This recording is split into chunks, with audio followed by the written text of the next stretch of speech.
যে যাকে ভালোবাসবেন তাকেই বিয়ে করবেন, যাকে আপনি ফিল করেন যে ইউ লাভ হিম, লাভ হার, তাকেই আপনি বিয়ে করবেন, তা না হলেই ঝামেলা। ভালোবাসাটা ফিল না করলে বিয়ে করা যাবে।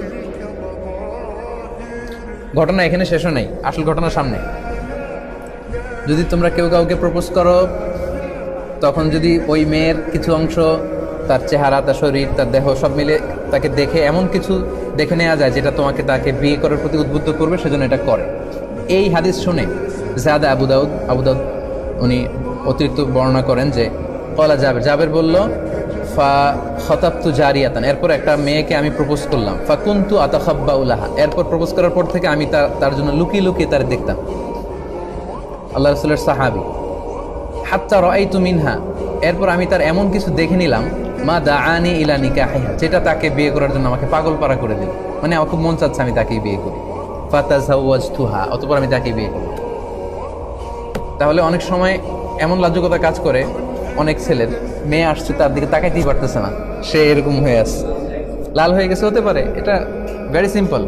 তখন আপনি লুকিয়ে তাকে দেখতে পারেন, মানে শালীন ওয়েতে আর কি। লেটস সে সে পাশে বসে খাচ্ছে, আপনি দেখলেন তাকে, সে কলেজে যাচ্ছে, একটু দেখে নিলেন।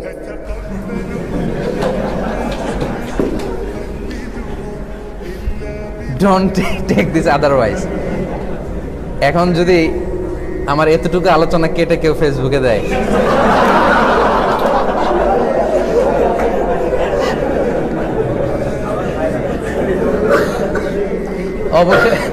অবশেষে একই বললেন মিজানুর রহমান আছে।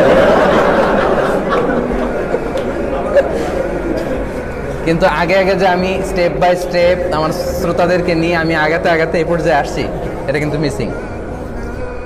সো তাহলে যদিও কথাটা শোনা যাচ্ছে কেমন যে কি কলেজে গেলে কি টিজ করতে যাবো নাকি তাকে, না, টিজিং করার জন্য তো না, সেটা হচ্ছে আপনি তাকে বিয়ে করবেন, এজন্য তাকে দেখে নেয়া, সে যাচ্ছে, হাঁটতেছে, কথা বলতেছে, হ্যাঁ, তার কথা বলা, তার চাল চলনটা আপনি দেখে নেবেন, এমন কিছু দেখে নেবেন যাতে করে তার প্রতি আপনার ফিলিংস তৈরি হয় এবং ভালোবাসতে উদ্বুদ্ধ হন এবং বিয়ে করতে আপনি ডিসাইড করতে পারেন। এই পয়েন্টটা ক্লিয়ার না? দেখেন, জাবের রাদিয়াল্লাহু তাআলা আনহু আল্লাহ রাসূল সাল্লাল্লাহু আলাইহি ওয়াসাল্লামের কত কাছের সাহাবী, উনি এই হাদিস থেকে এরকমই বুঝেছেন যে আমি যেহেতু কাছে যেয়ে দেখতে পারেন, আমি দূর থেকে তাকে লুকায় লুকায় অনেকবার দেখে ভালো লাগছে, পরে বিয়ে করছি। আচ্ছা, এবার বুখারীর একটা হাদিস শুনে